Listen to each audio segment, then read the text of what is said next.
Мать хватает свой Коран, заворачивает полотенце.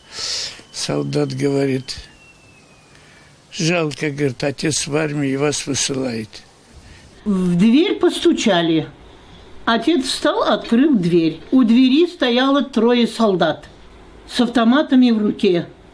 Те двое молчали, и начальник молчит. А один говорит: вы предатели, вы продали Крым. В 1944 году, 18 мая, ночью приехали с автоматами и нас депортировали. Всех выгнали из дома. И дети, и старики, и бабушки, все были. И только родились некоторые. Были такие.